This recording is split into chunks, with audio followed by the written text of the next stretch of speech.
Hello, Don't Die Rusty Nation. This is just one of those conversations that is very educational. Just a good, great conversation about brain health, brain injuries, all kinds of stuff. Because did you know it's National Brain Injury Month? And I got to catch up again with Janet Grove from Progressive Therapy Associates, and we talked everything brains. And it was just one of those great conversations because, like I said, I am very interested in brain therapy, brain everything. So anyway, eh, I hope you have checked out the Don't Die Rusty website at don'tdierusty.com. I hope you check out Progressive Therapy Associates, and I would also appreciate it if you would give Don't Die Rusty a share, a review, a subscribe, and just help us out here. And I hope you like this next episode of the Don't Die Rusty podcast with Janet Grove from Progressive Therapy Associates. Hello, Don't Die Rusty Nation. I have return guest here, Janet Grove from Progressive Therapy Associates in Fargo, North Dakota. And yeah, I know, at least I'm remembering some things here. But the reason I wanted to have Janet on is because, and I know she was here in January, but it's Brain Injury Awareness Month. And I thought, you know what? What's better than to talk to an expert on brain injuries? And so here you are again. Right. Well, thanks for having me on, Rick. I appreciate it. Yeah, You Brain know, Injury Awareness Month is, yeah, like it sounds, a month for us to really be learning more, knowing more. We're excited. We're going to go to a conference next week that North Dakota Brain Injury Network has a conference every year that we always attend. And at Progressive Therapy Associates, this is one of our specialty areas of treating brain injury with adolescents and adults. well, that is, Yeah. you know, here's the, it's great to have you back on, and everybody that I talked to loved having you on. So you're an expert in this stuff, but my question to you then is, how do we know we have a brain injury if it doesn't look like a brain injury? I Right. mean, That comes, some people look at me and say, you know what? No, I'm just they kidding. ask questions. No, I'm Yeah. just kidding. I'm just kidding. Well, out of all seriousness, this comes up all the time, right? Especially if someone has had a mild brain injury, which is the most common kind, which is also considered a concussion, Hmm. right? A mild traumatic brain injury, out of all transparency, is only mild to the person not experiencing it, right? Traumatic brain injury happens so commonly. In fact, I was just looking at this in the North Dakota, or excuse me, the Brain Injury Association of America says we have 2.9 million with an M, 2.9 million emergency department visits related to TBI every year, Huh. every single Oh, year. that is amazing. So when you were asking how does someone know, it gets missed a lot, right? I would say when people call our office and they talk to our office specialist, Sherry, they're like, my life is just not going right, and I just don't feel right, and I am having all of these headaches and I'm tired all the time, and but there's no two people that are the same, right? That's something to keep in mind. No two brain injuries are the same. And under that umbrella term of brain injury is stroke. And we have multiple kinds of strokes. It's traumatic brain injury, right? Mild, moderate, Yep. and severe traumatic brain Yep. injury. Yep. People might have even a brain tumor and have it removed and have an injury from that. There's just so much under brain injury. People have anoxic brain injuries, which means maybe they had not enough oxygen for a period of time, right? So we can injure our brains in lots of ways. Some of those being traumatic, like we hit our head in a motor vehicle accident, or the most common way someone sustains a traumatic brain injury is a fall. Men are more likely to sustain traumatic brain injuries than women. Um, there's theories on that. Some of them looking at maybe risk taking behavior and such. And yeah, there's more to that. But yeah, out of all transparency, some brain injuries you can tell, like if someone's had a severe brain injury, like they've had a massive stroke, someone can tell because, oh, I see these physical changes. Maybe this person had a left hemisphere stroke and I can tell they have weakness, or maybe their extremities on their right side are not working the same as they were. Maybe they have paralysis or weakness, paresis. So those you can tell a little easier at a glance, but like concussion gets missed very often. Well, here's another question. I mean, is it sometimes we don't know if it's age is cognitive or if we've had a brain injury. Do brain injuries linger that you wouldn't notice? Where I'm going with this is that you didn't notice that you might have had this injury and then it lingers, and then you get older, you become more aware of it. Is that a possibility? It's a possibility, but I mean, let's use concussion as an example. Mm-hmm. Let's say someone had a concussion on Wednesday this week, and they're like, oh, I have a headache, I vomited, I don't feel that well, and they don't have to have a loss of consciousness to have a concussion.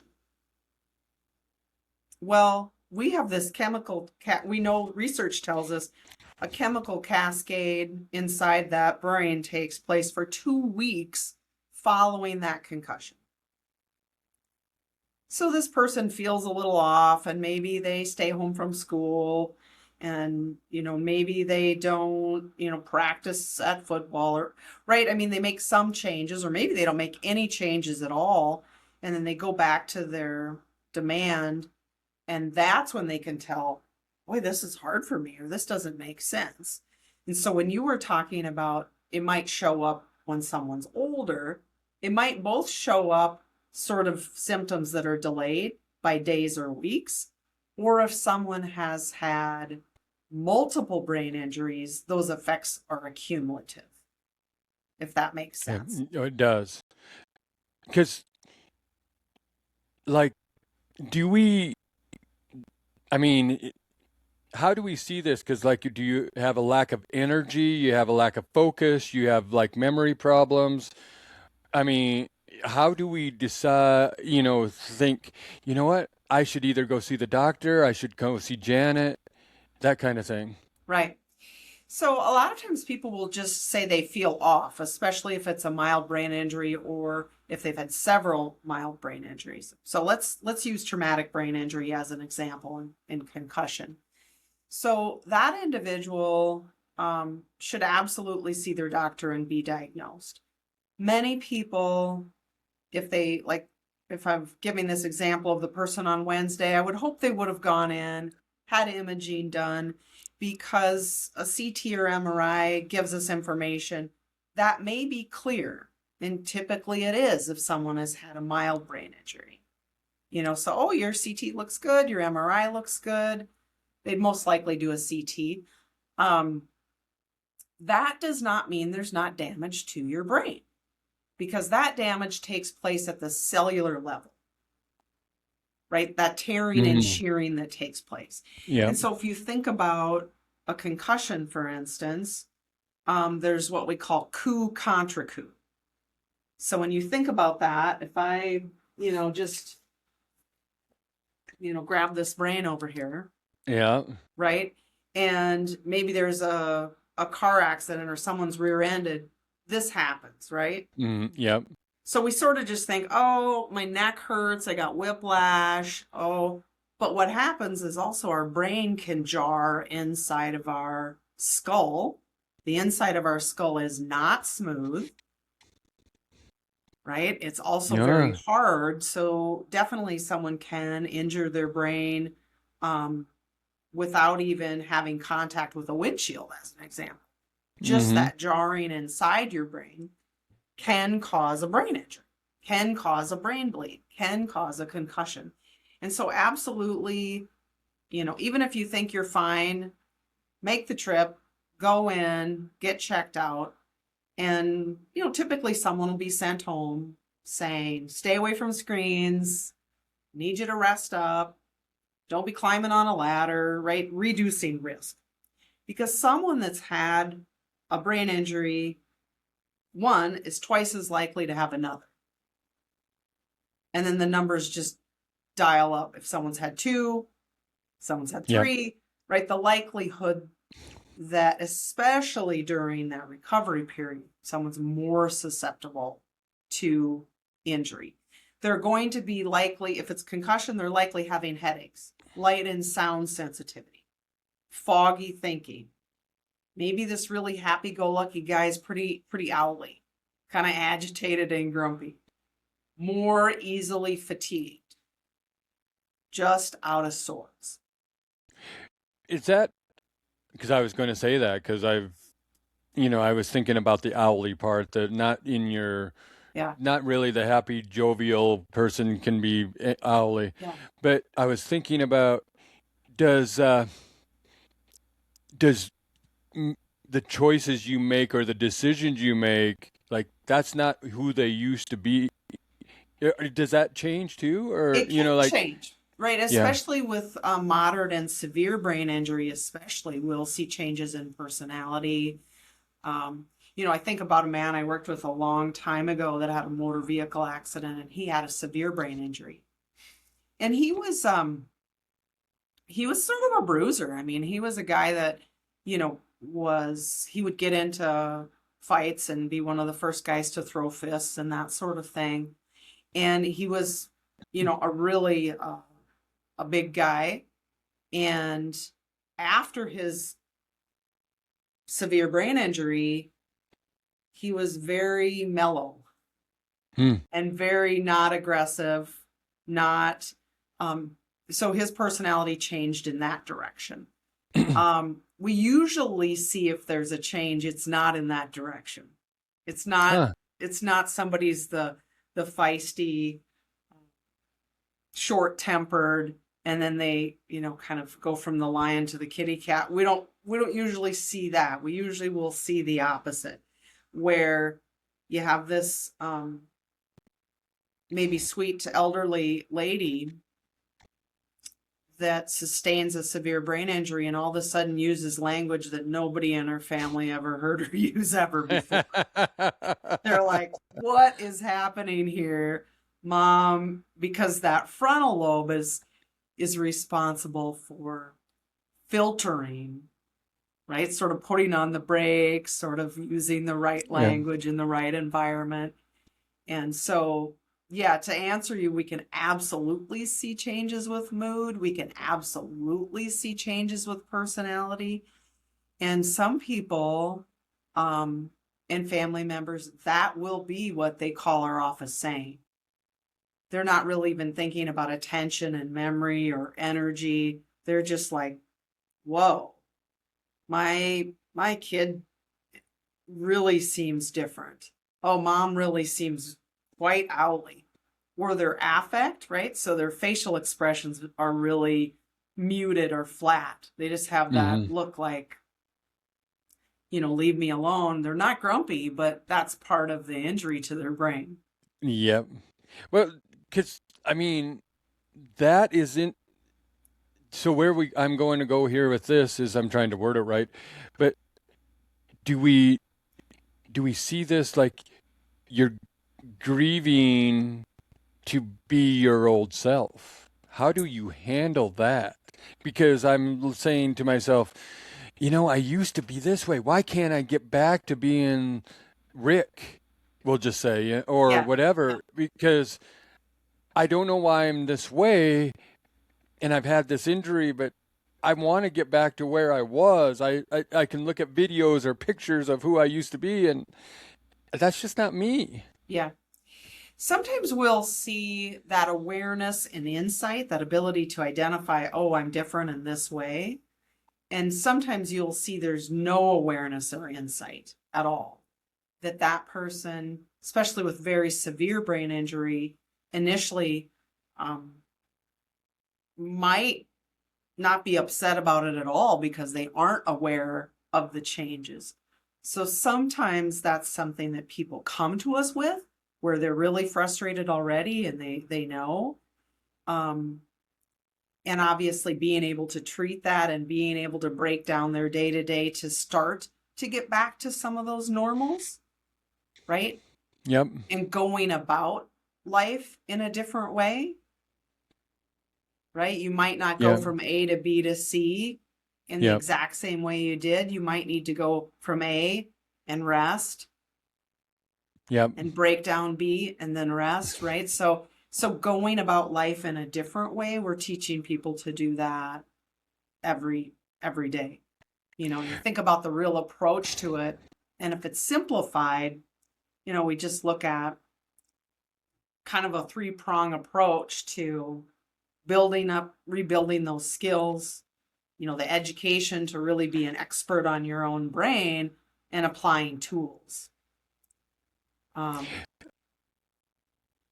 So in you know, does that put people in a depression in the aspect they're emotionally not there? They're depressed that they're not that old self. And how do we handle trying to say we're working on this? Because in where I'm going with this is it's in today's day and age, we want to click the screen and say we're better. Yeah, We want to click, and I know it's and I know it it's hard takes work. time for everything. It is. You Yeah, have it's to hard work. decide It takes that you time and want to do energy. that.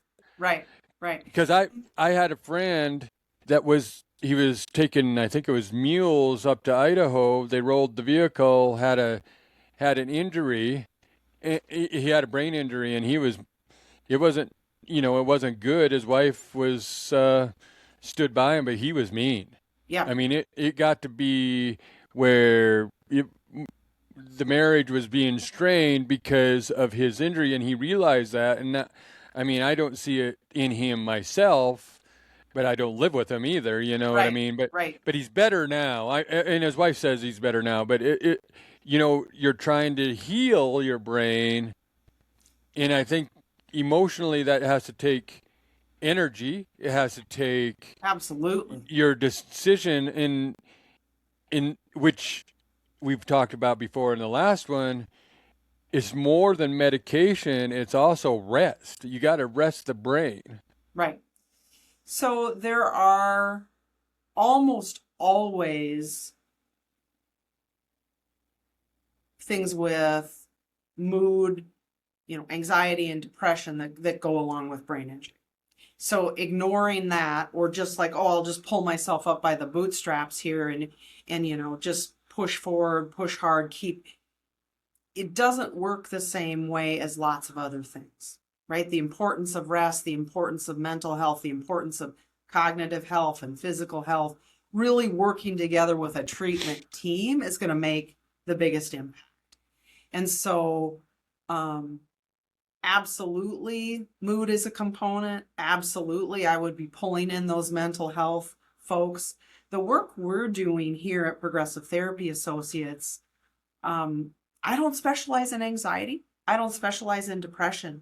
But I can tell you, when we can get people back to their life, we can get them doing productive things again in their day by working on attention and memory and planning and energy management.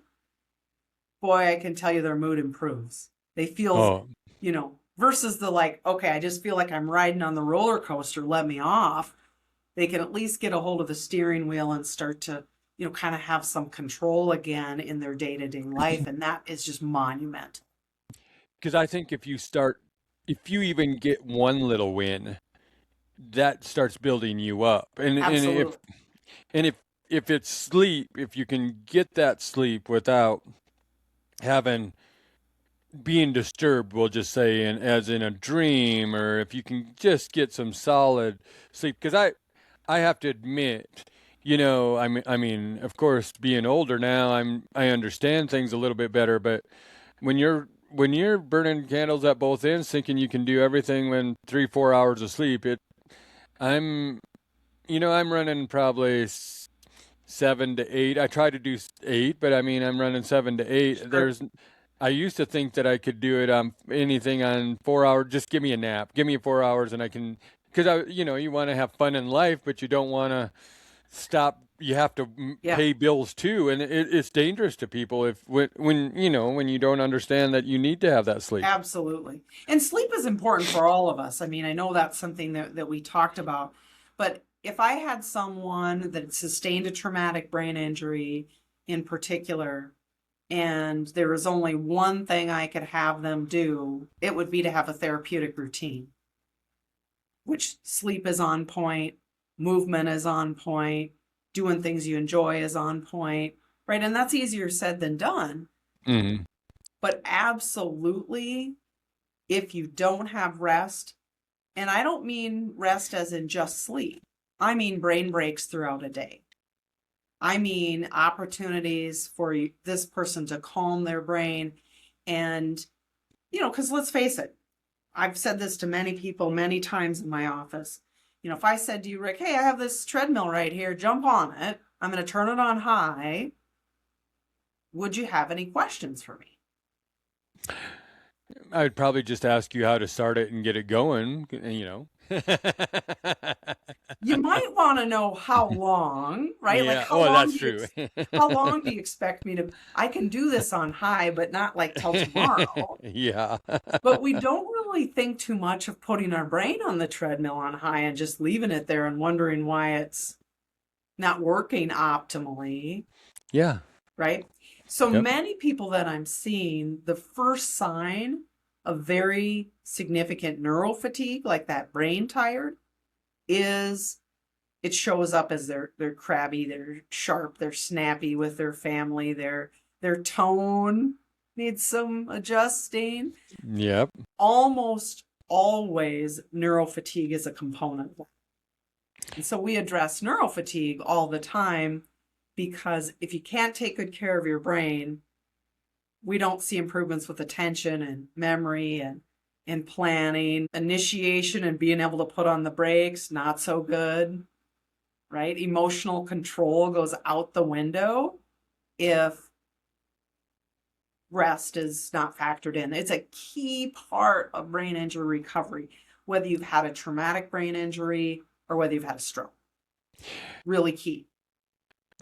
It's interesting because I know I personally think I'm no doctor and I didn't stay at a Holiday Inn Express last night, but I do think I know a few people, and you can correct me if I'm wrong, but I know people that I think their cortisol is in them all day long. They're in the fight or flight all day long, and I think they go home. I don't think their brain ever gets rest, and I see them forgetting things because I think Yeah. they're slipping a little bit. I think and then like we were talking earlier about being moody and about I think you don't realize. For me, I mean, I go take a walk and That's your breathe in the brain fresh break. air. That's my brain break. That's your brain break. Yeah. And I understand that I need to have a brain break. I'm one of the few people where I work for is that I leave the job at lunchtime. Yeah. I'm talking to you at lunchtime right now, but I Yeah. leave the job at lunchtime to take a break from work Yeah. where you're not thinking about it. I might be doing errands or something or doing this and Yeah. that, but my brain isn't there. Yeah. And then you come back and you're roughly regenerated a little bit in the fact that now I'll take on the problems that I need to take on. Yeah. Yeah. And And you'll see some people post brain injury that need a full-on 2-hour nap in the afternoon, as well as, a 10-minute break every single hour. And then so that looks different. There's a minimum effective dosage when we're looking at, brain breaks, but it's not optional, right? If people are just trying to bulldoze through, it will bring their recovery to a screeching halt. It's really paramount in that recovery process to be addressing all of the things, right? And rest and sleep and therapies, right? If I'm seeing someone and their balance is off second to traumatic brain injury, you bet I'm going to send them to physical therapy. Or maybe their eyes aren't tracking like they need to be, and that's causing additional headaches and additional fatigue. Okay, well, I'm going to send them to, a neuro ophthalmologist. And, Yeah. so we're oftentimes working as a team. This isn't generally a silo, right? Yeah. Yeah. And really No, I looking agree. at someone not just based on, oh, how do they look in my office? Can they do this worksheet? Yeah, there's some points to that kind of work too, but we're looking at how can they do functionally, Yep. right? If they leave my office and they can't take care of themselves or their family or their household, we're missing the mark here, Mm-hmm. right? So our treatment's very functional. Well, and I like hearing that because, I mean, I appreciate you taking the time to look at people. I mean, you haven't looked at me, but I mean, what I hear, Yeah. because I think that's very, very important in this day and age because I think we're too many healthcare providers at this time don't take the time to get to know the person. They just are, looks like this is what it is and you're done. And it makes me feel like I'm in just a number, we'll just Right. say. Where Right. now that's awesome there. But can you tell, like, men and women are different anyway? And True, true, true. are their brain injuries different also? Like hormonally I would say that we would be different in that Yeah. part myself, but what are what do you mostly see in men compared to women or women compared to men? Yeah, there's definitely no secret that the male and female brain are not the same. We know that. Research tells us that anecdotally, we know that, we witness that. But when you're looking at, for instance, concussion, women tend to not recover as well from concussion as men. And there's multiple reasons for that. The hormonal piece is part of it when we're looking at just sheer neck strength, and neck circumference is usually different for women versus men, which makes an impact on brain injury recovery too. So for concussion, yeah, there's multiple things that are impeding recovery for women. And although men tend to sustain more brain injuries, for concussion especially, they tend to recover better than women when we're looking at concussion. Well, I was going to just say, like, I saw a meme the other day. It was a guy from London saying things about how the English and the Europeans wouldn't understand the Americans because we know how to just send it, and they showed us doing stupid stuff like jumping over creeks. And I think that's it, or creeks, as some people would say, or doing some stupid stuff Yeah. because we just do it. And I think that's where our brain injuries come in because we'll just do it. Where the female, which is funny, will help us heal mostly Yeah. because Right. we done something stupid. Right. And then, we look at, let's just talk about development in general. Yeah. Right. So normal development. So someone who's neurotypical. So they don't have ADHD. They haven't had, any injuries to their brain or other diagnoses. We're looking at, just typical development. That age of frontal lobe and brain maturation that helps us to be able to put on the brakes, helps us to be able to not do stupid things. As you said, when you're looking at that part of it, now they're like 25, 26. Even in the 27 years now I've been practicing, that age has bumped up, right? So we're looking at your brain's not fully developed enough at 16 to put on the brakes. To quote my so patient and amazing mother, she would say, I'm just trying to keep you guys alive till your brains can kick in. Well, I mean, there's truth to that. There's truth to that. She had her hands full. Truth? Truth, she did. She did. How she did it, I'm not sure, but she continues to prevail. That's for sure. She's tough as nails. Yeah. But when you're looking at that, there's fact there. There's truth to it, you know. So even when you Mhm. look at the decisions that in the opportunities to make decisions that someone has at this young age, their brain's not mature enough. And so when we're looking at, you know, that's a good point too. When we're looking at brain injury in children, you know, at one time people would think, oh, well, they're young, you know, they heal up better than you and I. And that might be true with a broken arm. It is not true with a brain injury, right? Mhm. You want somebody to have those skills. We don't want anybody to have a brain injury ever. But if No, someone no. has those skills and then has a brain injury and has to recover those, right? They have to rehab and get those skills back.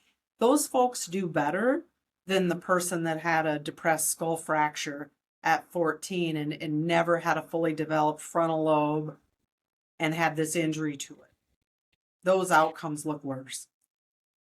So are there strategies to help yourself get better or are there strategies to figure out if I need to come and see you?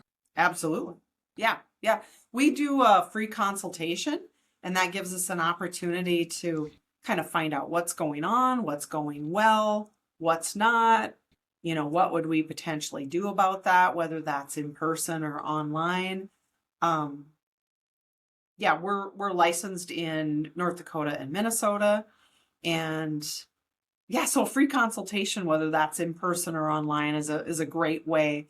And so people can go to our website, you know, www.progressivetherapyassociates.com, or call us, you know, 701-356-7766, and set up a free consultation. And that's an opportunity to, you know, to meet with somebody here at our clinic and get in your business a little bit and try to figure out what we would do to help. Yeah. Well, and when you do this, when you talk to people and say they came and they started to come and see you, how do you talk to the family too? Because they need to know how to understand and give that person hope, give them stress, help them understand that we are all this isn't just you, Right. it's all of us, and we are all trying to make you better. There may be there in life there's good days and there's bad days, but Absolutely. we're all here in this together to help you get better. Yeah. You know, the people that recover the best absolutely have good support systems. And, you know, we see everything from, you know, someone's significant other attending every single appointment with them, to, okay, we just update them, you know, by email or otherwise. And so absolutely education for family is important.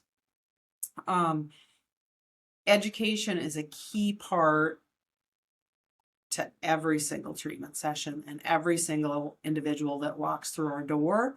Because if you don't know what's happening to you, the likelihood you know what to do about it's not very good. So is there like when you're recovering, like say I came to you right now because I'm going to turn 58 on Sunday. I'm just saying this. Happy early birthday. Thank you. Yeah. But where I'm going with this is, say 20 years ago, I just thought I am not. I mean, I know I'm who I am right now, but did I grow into this, or I'm just not happy? I'm not. I forget things. I do this and that. You know, I'm feeling cognitively like somewhere I screwed up. And if I came and talked to you, is there possibility that I could recover from this long time that I didn't do anything to help myself? You know, what I can tell you is thanks to neuroplasticity, which I don't know if you're familiar with neuroplasticity or not, but like it sounds, neural, brain, Yeah. plasticity, Yeah. plastic. Yeah. Our brain can reroute, right? Our brain Yep. can learn new things, learn new skills. And Mm-hmm. thanks to neuroplasticity, we see people being able to improve functioning, whether a year has gone by or 10 years or however long. Yeah. Is sooner better? Of course. Yeah. Right? We know that. I mean, that's almost always applies with anything medical. Sooner is typically better. But when we're looking at, sometimes people maybe have had multiple brain injuries, right? The number of people that come to me and are saying, I have 3 documented concussions. Okay. And then we dig in and they really actually have more like 10 or 12. Like that happens Yep. more often than not, that someone has, double and triple the amount of concussions that are documented. Mm-hmm. Well, sometimes this last slip on the ice that happened in January was sort of the clincher that really was a tipping point for someone's functioning. And that might be what then made them pursue treatment. But yet they might have had changes, but all of a sudden it's like they didn't notice the changes because they were just sort of like a dimmer switch, right? Versus this on off. And Yep. so the impacts are accumulative, and then there's sort of this tipping point, like, where am I going? Like, what am I doing? What? And they're like, this didn't used to happen. And maybe that tipping point was, something that happened more recently. That And brain how, injury that was more recent. yeah, how does a family address like those things? Like they say you're having an off day, instead of how do we know if it's an off day, or how do we know if we're really off? Yeah. On like you're forgetful, you're this, and you're just Right. not normal. And then how do we know? Is it a lack of sleep, or have you did something that we don't know about, or whatever? How do we, as a family or ourselves that maybe have an off day? Because sometimes I think people say things and they don't understand that if you're saying you have an off day and I feel like I'm not, then I just you start panicking. It's a Right. fearful thing. You know what I mean? Right. Yeah. And a lot of times there is a fearful, distressed call that comes in. And sometimes the people that are distressed are the family members, and the person experiencing it is not noticing it and not upset about it and not really very interested in doing anything about it. Well, that doesn't go very far, right? If you're the one, Rick, that has the needs, and even meeting and discussing it, the number of people that are willing to do the work and really dig in, that their family members are like, Janet, if you would have told me that my husband would work with you and do these, oh my goodness, I can't believe, right? We really work hard together and have some fun in the process. But actually, if someone knows what the steps are and they're willing to do it, of course that makes a big difference. But Well, the awareness piece of it is sometimes not both parties, and what someone's husband or wife is seeing versus what they're seeing. There's discrepancy a lot of the time. I just know myself, and I know where I don't know even know where I was going to go now. It's kind of, now, isn't that funny? But Yeah. I was, you know, I'm calling you to get better physically, mentally. It's funny to me because I think I can talk to you probably better than I could talk to my wife. And I think that's in many situations. I've seen that in all Yep. kinds of sports, or like archery, we'll just say. When the husband stands by the wife and they're trying to learn how to shoot a bow, we'll just say, the husband should just leave and let the other person do it, because it's one of those things too. So that's where I was going with that, was like sometimes it needs to be somebody other than the spouse, because you just think it's a nitpick or something like that, and you just, no, I'm not off today. I think you're just in a bad mood or something. Right. And, that's something we do often. I certainly don't pretend to be any marriage counselor. That's not my role at all. But educating, that significant other on, if you're seeing this is the agreed upon way to share that. Mm-hmm. Right? Like, for instance, I think about someone I was working with that was on a four-wheeler and had an ATV accident and had a severe brain injury. And he would need a break when they were out socially because that sensory overwhelm, that noise and light, and it just being too much would be pretty common. But when he got in that, his brain would get fatigued enough that he couldn't tell, therefore wouldn't remove himself when he needed to. Mm-hmm. And his wife also didn't want to embarrass him, and he didn't want that either. Nobody really wants their significant other coming up and saying, listen, time to go, get in the pickup, right? Like, nobody likes that. And so communication is something we address very often, right? Because that's within our scope as well. But looking at, if she would come up and put her hand on his shoulder, that was you need a brain break, it's time to go. And it was received really well, but it was something we came to in session. Like, Yep. how can she tell you this? She isn't trying to be the fun wrecker. She isn't trying to peck you. Yep. She's not trying to ridicule you, but she knows, like, for instance, this fella, if he didn't have the brain breaks that he needed and didn't get cued, now he's going to one social event and he is laid out the next day entirely. And for some people, up to 2 days. Yeah. Well, he didn't want that. She didn't want that.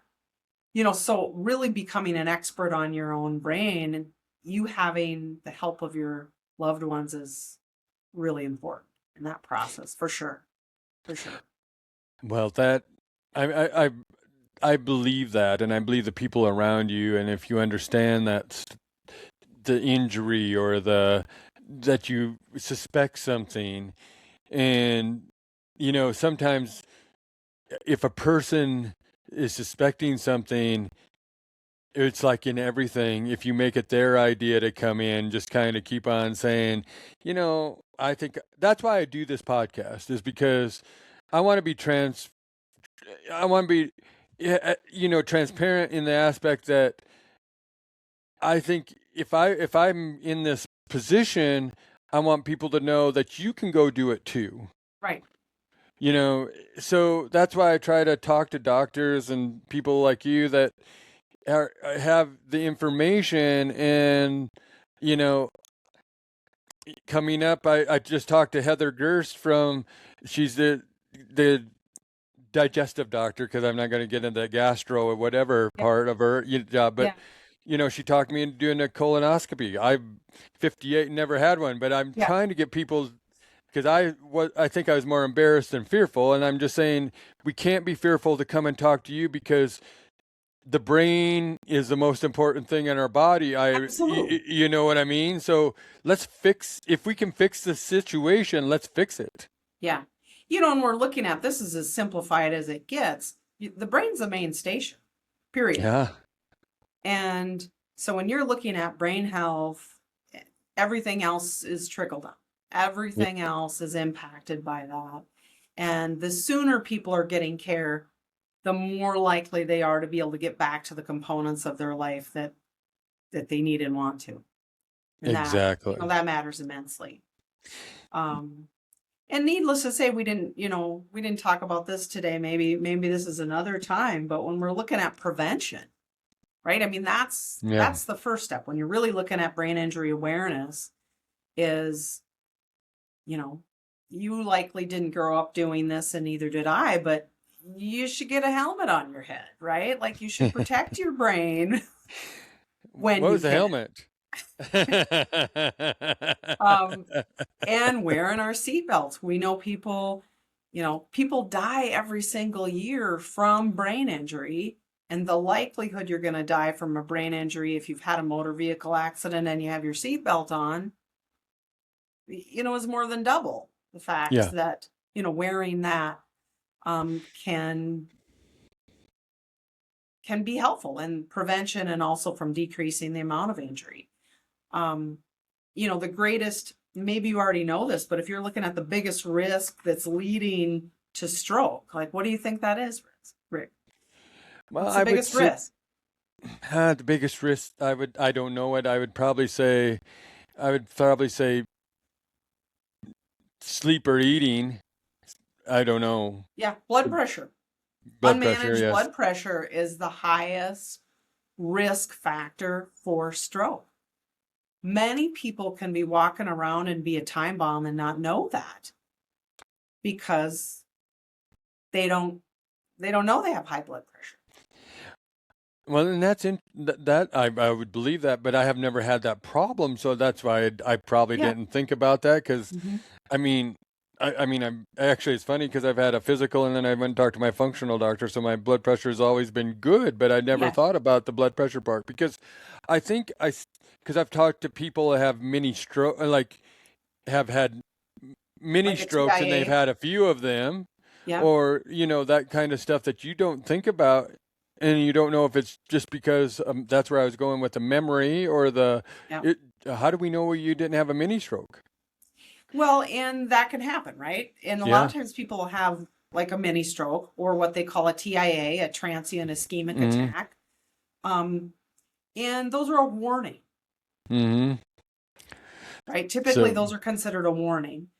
And we want to intervene with whatever was causing that TIA so that someone doesn't have several and then have a massive stroke, right? yep. And some people have strokes that, they just don't even know, um, like cryptogenic, for instance. Most people haven't heard of that at all. That just means, hey, you had a stroke and we can't figure out why.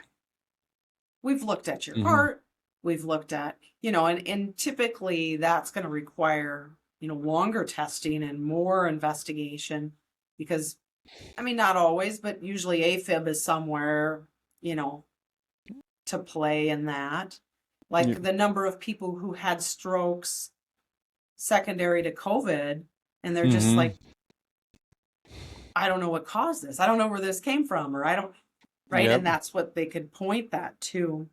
Yep. So, lots of different reasons, but high blood pressure and unmanaged blood pressure is the top risk. That's for sure.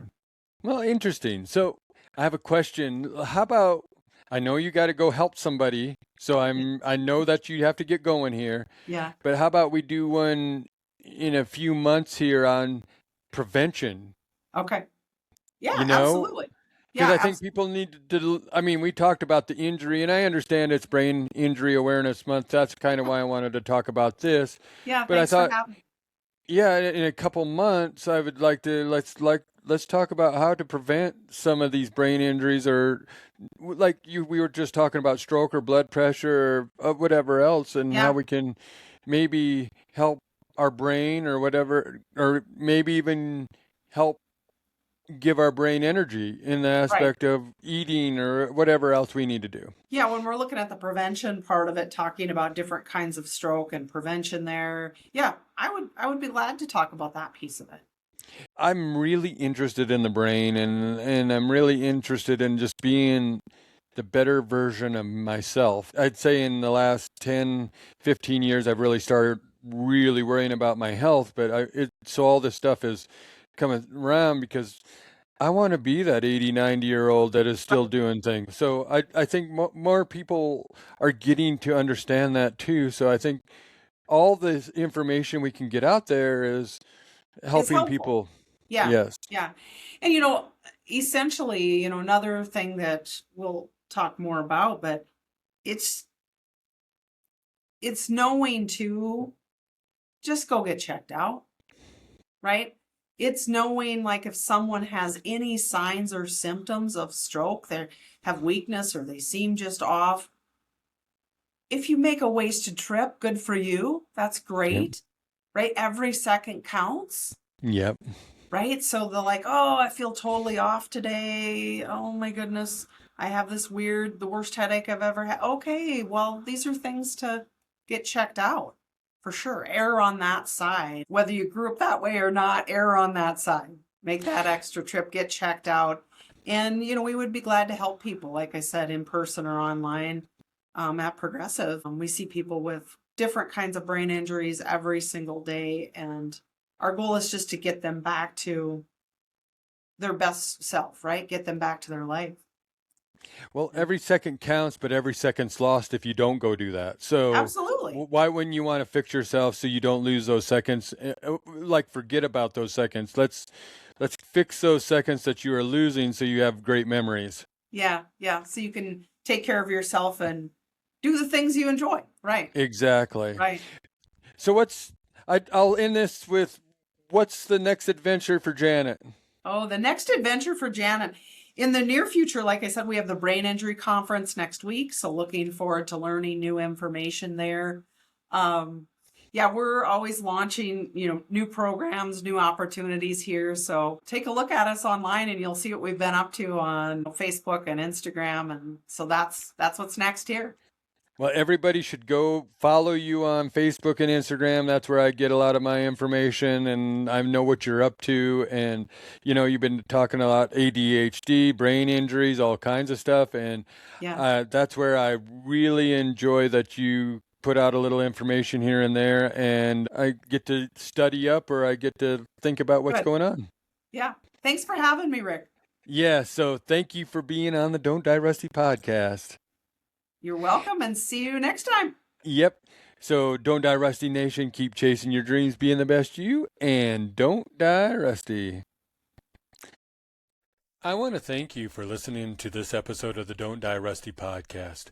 And if you would be so kind to give us a review, a like, a share, and a subscribe, that'd be wonderful, and I would greatly appreciate it. And if you would like to follow us on Facebook, we're at Don't Die Rusty. If you'd like to follow us on Instagram, it's at Don't Die Rusty. And if you would like to get in contact with me, it's rick@don'tdierusty.com. And I just want to say I appreciate everybody listening. And as usual, keep chasing your dreams, being the best you, and don't die rusty.